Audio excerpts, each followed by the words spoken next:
بسم اللہ الرحمن الرحیم۔ السلام علیکم۔ یہ کون شخص ہے جس نے غزوہ احد میں رسول اللہ صلی اللہ علیہ وسلم کے چچا محترم حضرت حمزہ ابن عبد المطلب رضی اللہ عنہ کو شہید کر کے آپ صلی اللہ علیہ وسلم کے قلب مبارک کو زخمی کر دیا تھا؟ پھر جنگ یمامہ میں مسلمہ کذاب کو واصل جہنم کر کے مسلمانوں کے دلوں پر مرہم رکھا تھا۔ یہ ہے حضرت ابن حرب حبشی رضی اللہ عنہ، جن کی کنیت ابو دسمہ ہے۔ حضرت بخشی کی داستان بڑی ہی سنگ دلانہ، غم انگیز اور خون چکا داستان ہے۔ حضرت بخشی بیان کرتے ہیں کہ میں قریش کے ایک سردار جبیر بن مطعم کا غلام تھا۔ جبیر کا چچا تغیمہ ابن عدی جنگ بدر میں حمزہ ابن عبد المطلب رضی اللہ عنہ کے ہاتھوں مارا گیا تھا۔ جبیر کو اپنے چچا کے قتل ہونے کا بے انتہا صدمہ تھا اور اس نے لات و عزیٰ کی قسم کھائی تھی کہ اپنے چچا کے انتقام میں ان کے قاتل کو ضرور قتل کروں گا، اور اس کے لیے وہ کسی مناسب موقع کی تلاش میں تھا، اور اس کے لیے اسے زیادہ عرصے تک انتظار نہیں کرنا پڑا، کیونکہ قریش نے محمد بن عبداللہ صلی اللہ علیہ وسلم پر فیصلہ کن ضرب لگانے اور مقتولین بدر کا انتقام لینے کے لیے بہت جلد احد کی طرف کوچ کرنے کا فیصلہ کر لیا۔ اس نے فوجی دستوں کو منظم کرنے، اپنے حلیفوں کو جمع کرنے اور سامان جنگ کی فراہمی کے بعد اس فوج کی قیادت ابو سفیان ابن حرب کے سپرد کر دی، اور ابو سفیان نے ان عورتوں کی ایک ٹولی کو بھی فوج کے ساتھ شامل کر لیا جن کے باپ، بیٹے، بھائی یا دوسرے قریبی اعضاء بدر میں مسلمانوں کے ہاتھوں قتل ہوئے تھے، تاکہ وہ فوج کو جوش دلائیں اور اس کے لیے فرار کی راہیں مسدود کر دیں۔ ابو سفیان کی بیوی ہند بنت عتبہ ان عورتوں میں سب سے پیش تھی، کیونکہ اس کا باپ، چچا اور بھائی تینوں جنگ بدر میں مارے گئے تھے۔ جب فوج کی روانگی کا وقت قریب آیا تو جبیر بن مطعم نے مجھے مخاطب کرتے ہوئے کہا، ابو دسمہ، کیا تم اپنے آپ کو غلامی کی زنجیر سے آزاد کرانا چاہتے ہو؟ کیوں نہیں، لیکن میرے لیے اس کا ذمہ کون لے گا؟ میں نے پوچھا۔ میں تمہارے لیے اس کا ذمہ لیتا ہوں، اس نے جواب دیا۔ وہ کس طرح؟ میں نے پھر سوال کیا۔ اگر تم میرے چچا تغیمہ ابن عدی کے بدلے میں محمد صلی اللہ علیہ وسلم کے چچا حمزہ ابن عبد المطلب کو قتل کر دو تو تم آزاد ہو، اس نے وعدہ کرتے ہوئے کہا۔ اور اس وعدے کی تکمیل کا ضامن کون ہوگا؟ میں نے مزید اطمینان چاہا۔ جس کو چاہوں میں تمام لوگوں کو اس پر گواہ بنا سکتا ہوں، اس نے اطمینان دلاتے ہوئے کہا۔ میں یہ کام کر سکتا ہوں، میں یہ کام ضرور کروں گا، میں نے فیصلہ کن لہجے میں کہا۔ حضرت بخشی رضی اللہ عنہ اپنی کہانی کو آگے بڑھاتے ہیں۔ میں ایک حبشی شخص ہوں اور حربہ پھینکنے میں اتنا ماہر ہوں کہ میرا نشانہ کبھی خطا نہیں کرتا۔ میں اپنا حربہ لے کر فوج کے ساتھ روانہ ہو گیا۔ میں فوج کے پچھلے حصے میں عورتوں کے قریب چل رہا تھا، کیونکہ لڑائی سے مجھے کوئی دلچسپی یا رغبت نہیں تھی۔ جب بھی میرا گزر ہند بنت عتبہ کی طرف یا اس کا گزر میری طرف سے ہوتا اور وہ سورج کی روشنی میں چمکتے ہوئے حربے کو میرے ہاتھ میں دیکھتی تو کہتی، ابو دسمہ، محمد صلی اللہ علیہ وسلم اور اس کے چچا کو قتل کر کے ہمارے دلوں میں بھڑکتے ہوئے غیظ و غضب کے شعلوں کو ٹھنڈا کر دے۔ احد پہنچ کر جب دونوں فوجوں میں مٹ بھیڑ ہوئی اور گمسان کا رن پڑنے لگا تو میں حمزہ ابن عبد المطلب کی تلاش میں نکلا۔ میں ان کو پہلے سے جانتا تھا، اور یوں بھی ان کی شناخت ایسی نہیں تھی کہ کسی پر مخفی رہتی، کیونکہ شجاعان عرب کے دستور کے مطابق امتیازی نشان کے طور پر وہ اپنے سر پر شتر مرغ کے پروں سے بنی ہوئی کلغی لگاتے تھے۔ تھوڑی دیر میں نے دیکھا کہ وہ رچ پڑتے، اپنی تلوار سے مخالفین کے پرخچے اڑاتے مضبوط خاکستاری اونٹ کی طرح بڑھتے چلے آ رہے ہیں۔ ان کی ہیبت اور قوت کا یہ حال تھا کہ نہ کسی کے اندر اتنی ہمت تھی کہ ان کا سامنا کرتا، نہ کسی میں یہ طاقت تھی کہ ان کے بالمقابل ثابت قدم رہتا۔ میں ایک درخت یا چٹان کی اوٹ میں بیٹھا ان کے اوپر وار کرنے کی تیاری کر رہا تھا اور ان کے قریب آنے کا منتظر تھا۔ اتنے میں قریش کا ایک مشہور شہسوار حباب بن عبد العزیٰ آگے بڑھا اور اس نے حمزہ کو للکارتے ہوئے کہا، حمزہ ہمت ہو تو میرے سامنے آؤ۔ اور حمزہ یہ کہتے ہوئے اس کے مقابلے کے لیے تیار ہو گئے۔ ادھر آ مشرکہ کے بچے، ادھر میری طرف آ۔ اور چشم زدن میں ان کی شمشیر خار اشغاف کی ایک کاری ضرب نے اس کے ٹکڑے اڑا دیے اور وہ زمین پر گر کر ان کے سامنے اپنے خون میں تڑپنے لگا۔ میں نے اس موقع کو غنیمت سمجھا، گھر سے باہر نکلا اور ایک مناسب جگہ پر کھڑے ہو کر اپنے حربے کو ہاتھ میں لیا، اسے تھوڑی سی حرکت دی اور صحیح نشانہ لے کر ان کی طرف پھینک دیا، جو ان کی ناف کے نیچے لگا اور دونوں پیروں کے درمیان سے پار ہو گیا۔ زخم کھا کر وہ میری جانب بڑھے، بڑی مشکل سے 2 قدم چلے، لیکن زخم کی تاب نہ لا کر گر پڑے۔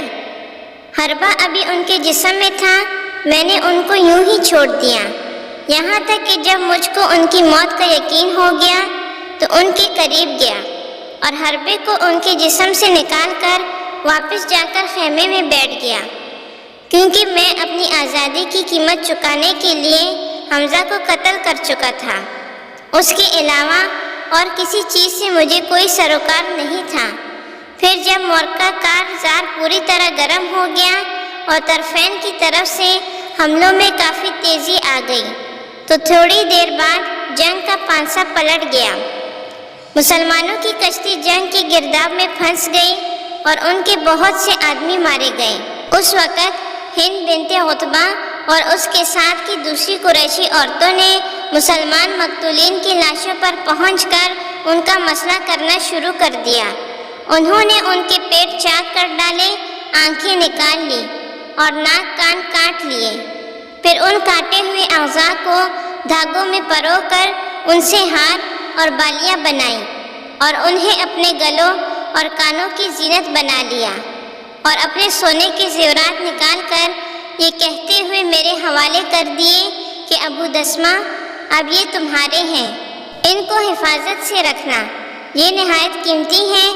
جنگ ختم ہو جانے کے بعد میں فوج کے ساتھ مکے واپس لوٹ آیا اور جبیر ابن مطعم نے اپنا وعدہ نبھاتے ہوئے مجھے آزاد کر دیا۔ محمد صلی اللہ علیہ وسلم کا دن دونی رات چگنی ترقی کرتا اور ان کے متابعین کی تعداد میں لمحہ بلمحہ اضافہ ہوتا جا رہا تھا، اور جو ان کا معاملہ مستحکم اور مضبوط ہو رہا تھا، میری گھبراہٹ اور پریشانی بڑھتی جا رہی تھی اور حالات کا دائرہ میرے گرد تنگ ہوتا جا رہا تھا۔ میں انہیں پریشان کن حالات میں گرا رہا، یہاں تک کہ وہ وقت آ گیا جب محمد صلی اللہ علیہ وسلم اپنے لشکر جرار کے ساتھ فاتحانہ طور پر مکے میں داخل ہو گئے۔ اس وقت میں پناہ کی تلاش میں طائف کی طرف بھاگ گیا، لیکن طائف والے بھی زیادہ دیر تک ان کا مقابلہ نہیں کر سکے۔ انہوں نے جلد ہی ان کے سامنے ہتھیار ڈال دیے اور اپنی اطاعت اور دین اسلام میں اپنے دخول کا اعلان کرنے کے لیے ایک وفد محمد صلی اللہ علیہ وسلم کی خدمت میں بھیج دیا۔ اس وقت میرے ہاتھوں کے طوطے اڑ گئے اور میری ندامت اور پشیمانی اپنی انتہا کو پہنچ گئی۔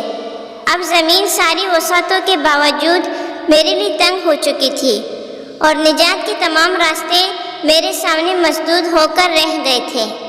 میں اپنے دل میں سوچ رہا تھا کہ اب میرے لیے اس کے سوا اور کوئی چارہ نہیں کہ میں شام، یمن یا کسی اور ملک میں چلا جاؤں۔ میں اسی ادیڑ بن میں مبتلا تھا کہ میرے ایک خیر خواہ نے ترس کھاتے ہوئے مجھ سے کہا، وحشی، خدا تعالیٰ تمہارے حال پر رحم کرے۔ خدا کی قسم، محمد صلی اللہ علیہ وسلم کسی ایسے شخص کو قتل نہیں کرتے جو ان کا دین قبول کر کے کلمہ توحید و رسالت کا اقرار کر لیتا ہے۔ اس کی یہ بات سنتے ہی محمد صلی اللہ علیہ وسلم سے ملنے کے ارادے سے یثرب کی طرف چل پڑا۔ وہاں پہنچ کر میں نے ان کا پتہ کیا۔ جب معلوم ہوا کہ وہ اس وقت مسجد میں ہیں تو میں چپکے سے مسجد میں داخل ہوا اور احتیاط سے چلتا ہوا ان کے سر پر جا پہنچا اور بلند آواز سے پکار اٹھا، اشہد ان لا الہ الا اللہ و اشہد ان محمد الرسول اللہ۔ شہادتین کے الفاظ سن کر انہوں نے اپنی نگاہیں میری طرف اٹھائیں اور مجھے پہچاننے کے بعد نظریں پھیرتے ہوئے کہا، کیا تم وحشی ہو؟ ہاں اے اللہ کے رسول صلی اللہ علیہ وسلم۔ میں نے خوف سے لرزتے ہوئے کہا، اچھا بیٹھ جاؤ اور مجھے بتاؤ کہ تم نے حمزہ کو کس طرح قتل کیا تھا۔ انہوں نے میری طرف دیکھے بغیر کہا۔ حکم پا کر میں وہیں بیٹھ گیا اور شروع سے آخر تک حمزہ کے قتل کا واقعہ بیان کر دیا۔ جب میں اپنی بات پوری کر چکا تو انہوں نے میری طرف سے اپنا چہرہ پھیرتے ہوئے کہا، وحشی اللہ تمہارا بھلا کرے، اپنا چہرہ مجھ سے پوشیدہ رکھنا۔ آج کے بعد سے میں تم کو دیکھنا نہیں چاہتا۔ اور اس زور سے میں اس بات کی پوری احتیاط کرنے لگا کہ نبی کریم صلی اللہ علیہ وسلم کی نظر میرے اوپر نہ پڑ سکے۔ چنانچہ جہاں تمام صحابہ کرام رضوان اللہ اجمعین آپ صلی اللہ علیہ وسلم کے روبرو بیٹھتے تھے، میں اپنی نشست ہمیشہ آپ صلی اللہ علیہ وسلم کے پیچھے رکھتا تھا۔ جب تک رسول اللہ صلی اللہ علیہ وسلم ہمارے درمیان رہے میں اسی طریقے پر کاربند رہا۔ حضرت وحشی رضی اللہ عنہ اپنے سلسلہ بیان کو آگے بڑھاتے ہوئے کہتے ہیں، میں یہ بات اچھی طرح جانتا تھا کہ اسلام تمام سابقہ گناہوں پر خط معافی کھینچ دیتا ہے، مگر اس کے باوجود جس ناپسندیدہ فعل کا میں مرتکب ہو چکا تھا اور جس زبردست مصیبت سے میں اسلام اور اہل اسلام کو دوچار کر چکا تھا، اس کی قباحت کا شدید احساس مجھے شب و روز بے چین رکھتا اور میں ہر وقت کسی ایسے مناسب موقع کی تلاش میں رہتا جس سے فائدہ اٹھا کر اپنی اس غلطی کی تلافی کر سکوں جس کا صدور مجھ سے ماضی میں ہو چکا تھا۔ رسول کریم صلی اللہ علیہ وسلم کی وصال کے بعد جب مسلمانوں کی خلافت کی باغ دوڑ آپ صلی اللہ علیہ وسلم کے ساتھی حضرت ابوبکر صدیق رضی اللہ عنہ کے ہاتھ میں آئی اور دوسرے مرتدین کے ساتھ مسلمہ کذاب کے حامیوں نے بھی ارتداد کی راہ اختیار کی اور خلیفہ رسول صلی اللہ علیہ وسلم نے مسلمہ سے جنگ کرنے اور اس کے قبیلے بنو حنیفہ کو خدا کے دین کی طرف واپس لانے کے لیے ایک فوج تیار کی، تو میں نے اپنے دل میں کہا، وحشی خدا کی قسم یہ تمہارے لیے تلافی کا بہترین موقع ہے، اس سے فائدہ اٹھاؤ، کہیں ایسا نہ ہو کہ یہ سنہرا موقع تمہارے ہاتھ سے نکل جائے اور تم کف افسوس ملتے رہ جاؤ۔ میں نے اپنا وہی حربہ جسے سید الشہداء حضرت حمزہ ابن عبد المطلب رضی اللہ عنہ کو قتل کیا تھا ساتھ لیا اور لشکر مجاہدین کے ساتھ شامل ہو گیا۔ اس وقت میں نے یہ بات اپنے دل میں ٹھان لی تھی کہ یا تو اسی حربے سے مسلمہ کذاب کو قتل کر دوں گا یا شہادت کی دولت سے سرفراز ہو جاؤں گا۔ چنانچہ جب مسلمان مجاہدین مسلمہ کذاب اور اس کے لشکر کا تعاقب کرتے ہوئے حدیقۃ الموت میں داخل ہو گئے اور وہاں دشمنان خدا سے فیصلہ کن اور گمسان کی جنگ لڑنے لگے تو میں مسلمہ کی طاق میں لگ گیا۔ آخر میری نظر اس پر جا پڑی۔ میں نے دیکھا کہ وہ ہاتھ میں تلوار لیے ایک جگہ کھڑا ہے۔ میں نے یہ بھی دیکھا کہ بالکل میری ہی طرح ایک انصاری نوجوان بھی اس کی گات میں لگا ہوا ہے۔ ہم دونوں ہی اس کو قتل کرنا چاہتے تھے۔ میں نے ایک مناسب جگہ پر کھڑے ہو کر اس کو اپنی زد میں لیا اور اپنے حربے کو ہلا کر اس کی جانب پھینک دیا جو ٹھیک نشانے پر جا کر لگا۔ ٹھیک اسی لمحے میں جب میں نے اپنا حربہ مسلمہ کی طرف اچھالا تھا، اس انصاری نوجوان نے بھی اس کے اوپر چھلانگ لگائی تھی اور تول کر تلوار کا ایک بھرپور ہاتھ مارا تھا۔ اب یہ بات خدا تعالیٰ ہی کے علم میں ہے کہ ہم دونوں میں سے کس نے اس کو قتل کیا۔ اگر اس کا قاتل میں ہوں تو پھر میں اس بات پر فخر کر سکتا ہوں کہ سب سے بہترین انسان کو قتل کرنے کے بعد اور محمد صلی اللہ علیہ وسلم کی وصال کے بعد سب سے بدترین شخص کو قتل کر کے میں نے اس کی تلافی کر دی ہے۔ امید ہے کہ آپ کو ہماری ویڈیو پسند آئی ہوگی اور ساتھ ہی ہمارے چینل کو سبسکرائب کر دیں۔